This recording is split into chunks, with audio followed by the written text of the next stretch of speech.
외국인이어 덥합니다. 5,100억 원. 만기 앞두고 오늘 장 초반에 매도가 아주 공격적으로 나오고요. 기관의 매수세도 좀 주춤하다는 점도 마음에 걸리는데요. 3,181포인트 선 좀 지지해 줄 수 있을지 장중 저점 좀 잡아내고 있는 구간입니다. 절대 전략으로 가서 좀 힌트 들어보겠습니다. 토마토 투자클럽의 김정수 전문가입니다. 안녕하세요. 네, 안녕하세요. 반갑습니다. 네. 종속투자 김정수 전문가입니다. 전문가님, 특히 오늘 바이오 섹터의 호악재가 맞물리고 있어서 설명 상당히 또 기다리시는 분들 많으실 것 같아요. 일단 장 초반 한마디 먼저 주시죠. 오늘장 한마디는 네.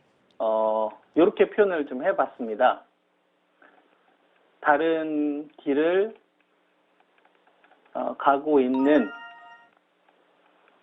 기존 주도주와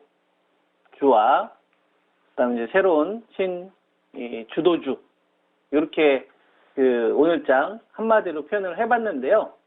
기존 주도주는 이렇게 생각하시면 되겠죠. 산업재, 금융주가 거래소 쪽에서는 지금까지 제일 강했던 시세를 뿜었던 주식이고, 그리고 이제 저물고 있다라고 좀 말씀 좀 드리면서 이제 IT 반도체와 전기차에 대해서는 제가 계속적으로 매도 의견 좀 드렸었고, 하이닉스는 14만 원 언제에서 제가 12만 원 이거 깨질 때 10만 7천 원짜리 제시해 드렸었죠. 그리고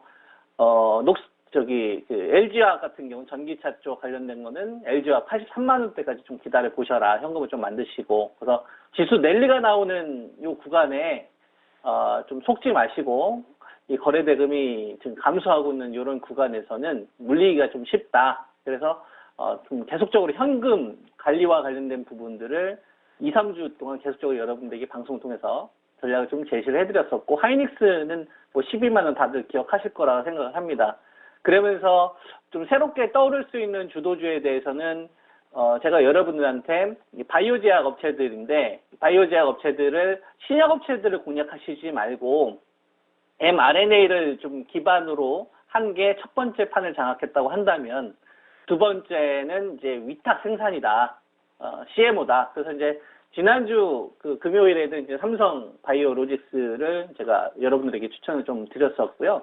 그리고 이번 주 월요일은 좀 언급은 제가 하지는 못했더라고요. 시간이 없어가지고. 그때 올릭스 방송으로 나간 것 같은데 RNA 쪽 관련된 부분을 우리가 정말 잘 봐야 된다. 그리고 나머지는 좀 현금을 관리한 상태에서 투매를 활용한 전략을 가져가는 게 지금 구간에서는 이득이다. 큰 이득이다. 저는 이렇게 좀 판단을 좀 하고 있어서 오늘자 이제 한마디를 이렇게 좀 표현을 한 겁니다. 다른 길을 가고 있는 기존 주도주와 신주도주.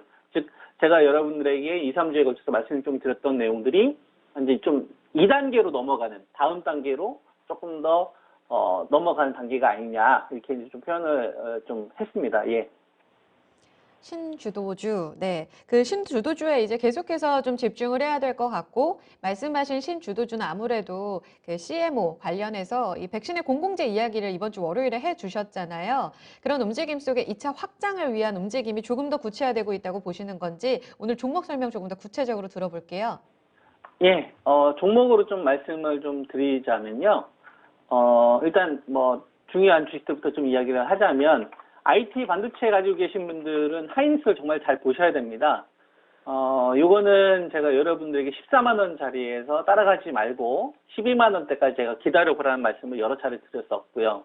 그래서 그 중간에 원익 IPS나 이제 테스트, 유진테크 같은 주식을 차라리 거래하셔라. 그래서 거기서 수익을 고점에서 차익 실현하시고, 요번에 이제 11만 원 깨졌을 때는 이제 바로 들어가지 말고 투매를 한번 좀 기다려보자. 그래서 그때 바이오 제약은 위탁 생산, 그리고 IT 반도체는 107, 이렇게 무슨 숫자식으로, 전기차는 830 이런 식으로 제가 그 절대 전략으로 한 내용이 있어요. 이거 한번 좀 복귀해 보시면 그때 중요한 가격대를 제가 제시해드렸던 걸 좀 참고를 할 겁니다. 12만 원이 왔죠. 이제 중요한 거는 여기서 이제 반등이 나왔었을 때 기대 수익률보다 여기서 이제 만약에 이거 깨지게 되면 2%를 가정을 하는 겁니다. 그렇게 되면 저는 IT 반도체 쪽에서 그 고점 차익 실현 했었던 물량들, 그죠? 예를 들면은 방송 통해서 K시텍 같은 경우도 저희는 고점 매도가 다 됐거든요. 32,000원대 이상에서 다 고점 차익 실현 됐고, 그 다음에 이제 하나 머티리얼즈도 49,000원, 48,000원대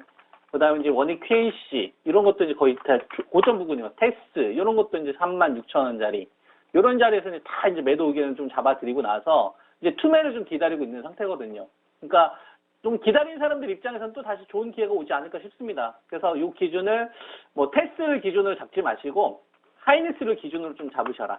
하이닉스가 11만 원짜리에서 반등이 나왔을 때는 기대 수익률이 작다라고 생각을 하시고 혹시라도 이번 주에 어떤 악재를 동반하는 추가적인 내용이 나와서 흔들게 되면 요거는 좀 IT 반도체 쪽에서도 단기적으로 좀 먹을 파이가 많이 있을 것 같아요. 그래서 제가 제시해 드릴 수 있는 거는 10만 7천 원짜리를 제시하도록 하고 위쪽으로는 이평선 정도 반등 목표치를 제시를 하는데 지금 들어가는 거에서는 기대 수익률이 적기 때문에 저는 좀 투매 자리를 노리시는 전략이 저는 현명하다 이렇게 좀 보고 있고요. 그 다음에 전기차 관련된 부분은 우리가 요걸 좀 생각을 해봐야 됩니다. LG 그 화학이 60일선 좀 넘어가면서 전고점 부분 돌파하려는 시도가 나왔는데 왜 삼성 SDI가 순환매가 안 나오냐 이런 말씀을 좀 드렸어요. 그래서 제가 2차 전지나 전기차 관련된 주식은 아까워하지 마시고 매도를 하셔라. 현금을 늘리시고 조정을 한번 좀 기다려 보셔라. 그래서 명인들의 복귀 하잖아요. 제가 금요일마다. 그래서 제가 그 주제가 싸게 사는 게 장땡이라는 식으로 제가 주제를 좀 잡았거든요. 그건 여러분한테 대놓고 이야기하는 거 아닙니까? 그래서 95, 6만 원짜리 요 자리에서 제가 83만 원까지 투매를 한번 기다려 보셔라. 그러면 IT 반도체나 전기차 관련된 주식들은 단기적으로 좀 급반등 나올 수 있는 포인트가 저는 있을 거라고 봐요. 왜 그러냐면 지금 르노나 닛산 배터리 쪽 공동 개발하게 되면 나중에 LG 그 에너지 솔루션 같은 경우는 공급 비율이 줄어들 수 있는 거잖아요. 그리고 테슬라 같은 경우가 제일 중요한 게 중국 상하이 공장인데 왜냐하면 중국 시장이 테슬라의 전체 물량이 절반이 팔린단 말이에요.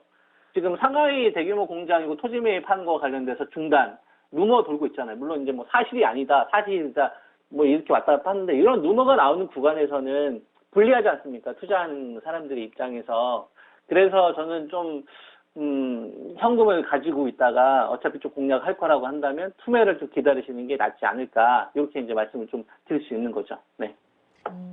기존의 주도주에 대해서 어떻게 좀 봐야 할지와 지금 LG화학, SK하이닉스가 많이 하락하면서 외국인의 매도 집중되고 있는데 여기에 대해서도 이제 투매에 좀 대응할 수 있는 방법들까지 말씀해 주셨습니다. 그리고 추가적으로요, 오늘 삼성 바이오로직스는 또 위탁 생산 관련해서 이런 이야기와 또 부인 공시에도 불구하고 상승세를 또다시 잡아가는 모습이 이어지고 있는데요. 여기에 대해서도 좀 답을 주시면서 오늘 봐야 될 종목 전략까지 좀 주세요. 네, 원래 이제 오늘 IT 반도체하고 이제 전기차 관련된 내용을 먼저 시간을 할애를 많이 했잖아요. 사실 저의 입장이라면 바이오제약 관련된 이야기를 하는 게 전 유리하죠.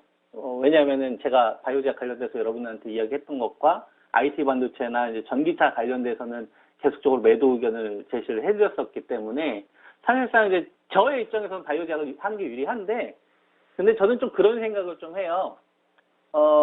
이 바이오 제약 관련되어서는 제가 지난주 금요일부터 뭐 많이 추천도 드리고 그랬었는데 이게 올라갈 때 좋아 보이고 떨어질 때 나빠 보이고 횡보할 때는 별로고 다른 거 교체하고 이런 마인드로 보면 우리가 바이오 제약에 대해서 당할 수 있습니다. 특히 다른 산업군과 다르게 바이오 제약 같은 게 워낙 변칙적이기도 하고 루머도 많거든요. 그리고 이 루머 한 방에 의해서 기업 자체가 레벨이 달라져요. 예를 들면 휴온스 글로벌 같은 경우를 보면 러시아 백신 쪽 관련된 요 위탁 요 계약 나오기 전까지 얼마나 많은 괴로움이 있었습니까? 이런 거를 뭘로 버텨요? 이런 걸 뭐 양봉 음봉으로 버팁니까? 아니면 믿을 거야, 끝까지 갈 거야? 이거 말로는 그렇게 할 수 있는데요. 저처럼 이렇게 실제로 시세 먹는 사람 별로 없어요. 이 랠리를 먹으려면 뭘로 우리가 주식 투자를 해야 되냐면 본질을 찾아야 됩니다. 현재 기업에서 제일 중요한 게 무엇이냐? 우리가 뭐 삼성바이오로직스를 이야기를 하자면 이거 저희 55만 원대 들고 있었거든요. 작년도 그 3, 4월 달 그때 이제 코로나 백신 얘기 나오고 나서 뭐 셀티올이 나오고 정말 많이 추천드렸잖아요. 지금까지 가지고 있습니다. 지금까지 가지고 있고요. 한 주도 안 팔았어요. 그때 사고 나서. 이게 저는 진짜 투자라고 생각을 하거든요. 뭐 지금 뭐 올라와서 전고점 나왔고 그다음에 화이자와 관련된 요 백신 위탁. 그죠? 백신 위탁. 요게 이제 한국경제 메인에 나왔다가 또 다시 이제 9시 1분에 또 삼성 바이오로직스 쪽에서 그 사실 무근이다 뭐 이런 식으로 나왔잖아요. 작년에도 있었어요. 여러분. 작년에도 비르하고의 이 대형 위탁 계약 하기 전에 그 삼성 바이오로직스 관련돼 가지고 요 구조도를 좀 말씀을 좀 드리면 요걸 보셔야 돼요. 그래야지 지금 시세를 쫓지 않고 큰 판을 먹을 수 있습니다. 삼성 바이오로직스가 가지고 있는 자회사가 삼성 바이오 에피스잖아요. 요거는 삼성 바이오로직스의 지분 자체가 다 가져간 게 아니에요. 누구냐면 이 바이오젠하고 같이 지분 투자가 된 겁니다. 이게 비르하고의 위탁 계약이 되면서 삼성 바이오로직스가 지금의 이 그 영역을 좀 확대를 한 거거든요. 그죠? 그러니까 지금 삼성 바이오로직스 같은 경우에는 화이자하고 이미 오래전부터 거래가 됐었던 상황이라고 보시면 됩니다. 그러니까 뭐 이재용 부회장 사회이사 쪽 관련돼서 소개받아서 그 주사 있잖아요, 주사. 그 최저 줄량 그거. 주사 때문에 뭐 일본이 그때 우리나라 되게 많이 요청했는데 그것도 다 삼성 작품이라고 보시면 됩니다. 그러니까 삼성 바이오로직스가 혼자 움직이는 게 아니고 유대인이 같이 움직인다고 봐야 돼요. 유대인이. 독일의 이제 머크사의 장비가 들어오는 데 있어서도 스웨덴의 발렌베리 그룹이 영향이 있었고요. 그 다음에 지금 삼바 같은 이런 어떤 그 영향들도 좀 미국 쪽에 이런 영향들이 있었거든요. 그러면 이 삼바가 전고점을 넘어가면 우리가 무슨 생각을, 진위업은 나중에 나오겠지만 판이 커지겠다라는 생각을 해야 됩니다.